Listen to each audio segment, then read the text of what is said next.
les va? Soy la doctora Natalia Cotela, cardióloga, y esta es la 14ª vez que grabo este video, así que va a ser subido como salga. Les cuento, esta es la primera, espero, de muchas clases donde vamos a hablar sobre fisiología y ciclo cardíaco. Vamos a empezar. A mí me gusta considerar el corazón como si fuese una máquina. Esta máquina va a tener diferentes elementos, componentes, que de a poco los vamos a ir analizando. Esos componentes van a tener un objetivo, que es aprovechar, dirigir, regular o transformar la energía para tener un fin, un propósito, un trabajo, que en nuestro caso es la función de bomba y que se bombee la sangre. Por cuestiones didácticas vamos a dividir esos componentes, por ejemplo, en componentes eléctricos, mecánicos e hidrodinámicos.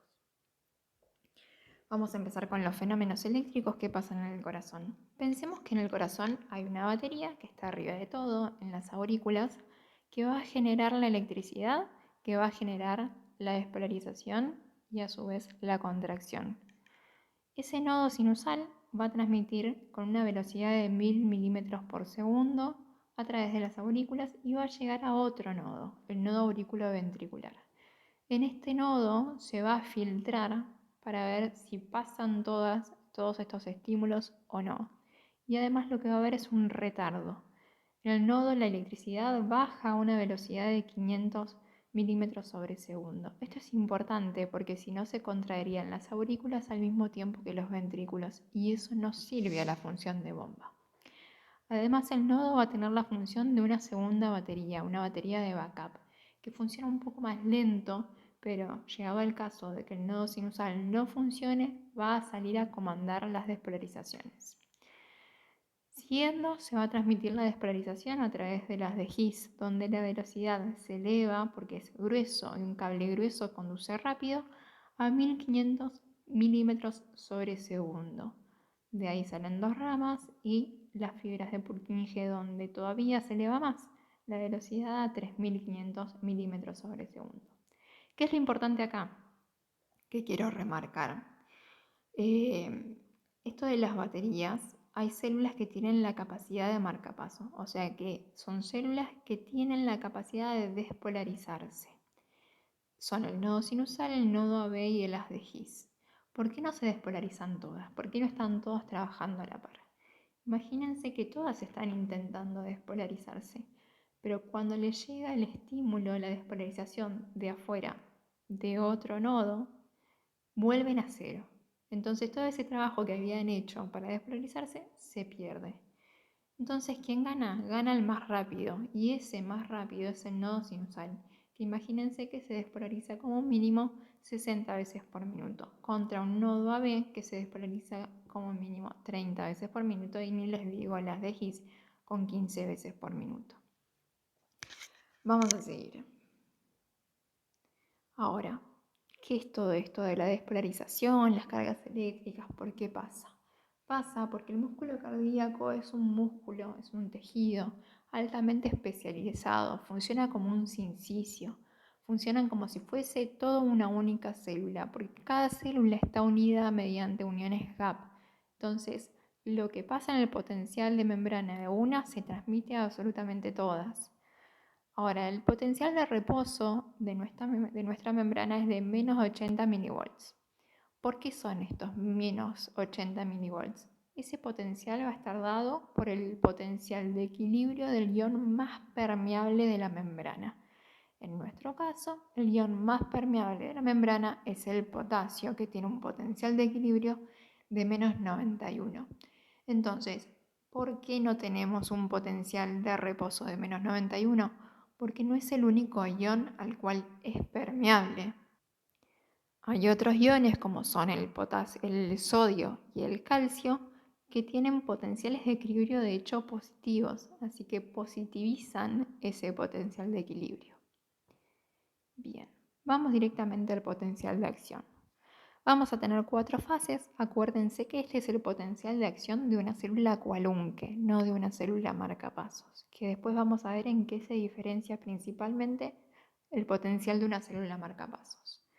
Vamos a tener una fase 0, ¿no? Nos llega la despolarización generada por una célula marcapasos y lo que va a hacer es cuando pasa el umbral de menos 70 mV, abrir canales que son voltaje dependientes, canales de sodio. Sodio es un ion positivo, me eleva el potencial de membrana.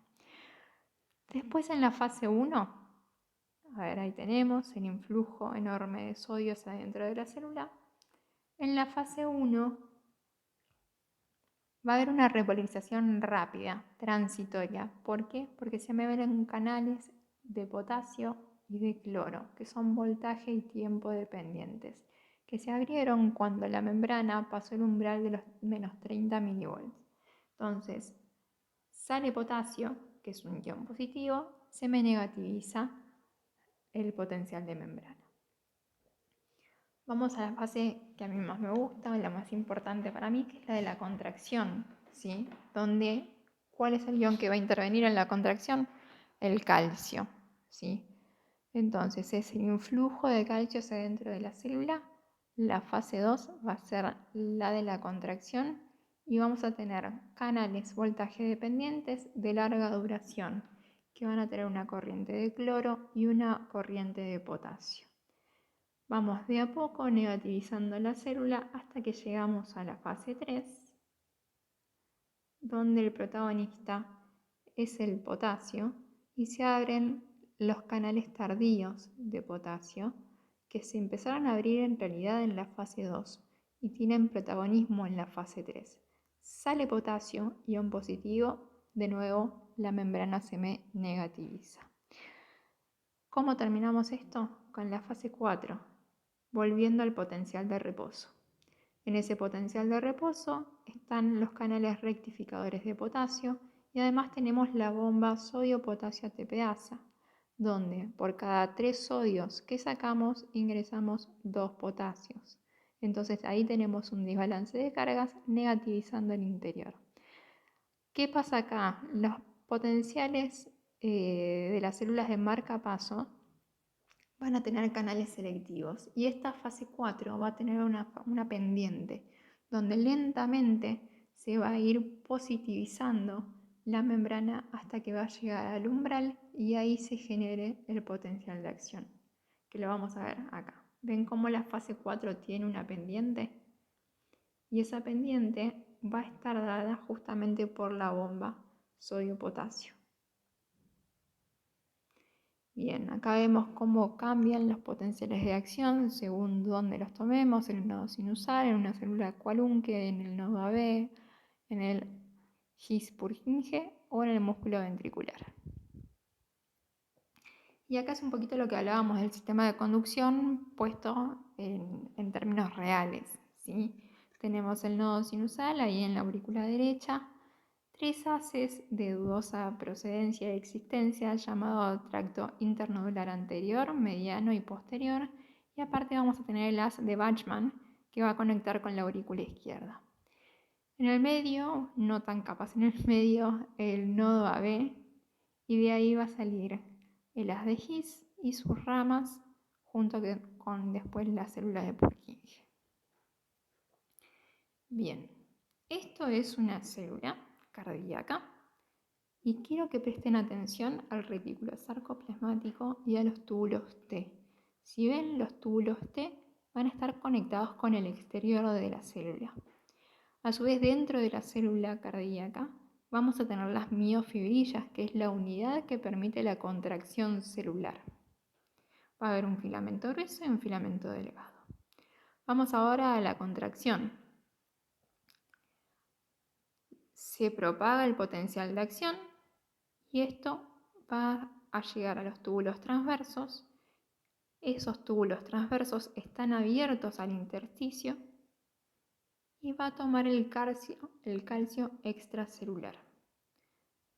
A su vez, vamos a tener los túbulos sarcoplasmáticos en el interior de la célula que van a liberar el calcio del retículo sarcoplasmático y, como les decía, esa es la fuente de calcio intracelular. Entonces tenemos una fuente extracelular dada por los túbulos T y otra fuente de calcio intracelular dada por los túbulos sarcoplasmáticos. ¿Esto qué genera? La contracción. Ahora, ¿cómo se produce la contracción? vamos a tener filamentos de actina y miosina, ¿sí? Estos filamentos de actina y miosina van a tener unas cabezas en donde va a estar interpuesto la tropomiosina. Eso va a impedir que se contacte la actina con la miosina. Cuando llega el calcio, ahí está, ahí volvimos. Cuando llega el calcio se va a unir a la troponina. Esto va a generar una alteración en la conformación, va a liberar los segmentos de contacto, las zonas de unión de la miosina, y las zonas de unión de la miosina van a poder contactar con las de la actina. Y ahí se va a producir la contracción. Ahora que ya hablamos de la contracción y del papel del calcio, vamos a hablar sobre el fenómeno de escalera. ¿Qué significa esto? Cuando nosotros aumentamos la frecuencia cardíaca, el calcio de la célula no llega a reabsorberse. Entonces queda calcio dando vueltas. ¿Eso qué genera? Genera que la contractilidad del miocardio mejore, sea una contractilidad mucho más eficiente con el aumento de la frecuencia cardíaca, justamente por esto que decimos de que queda calcio dando vueltas que no se vuelve a reabsorber.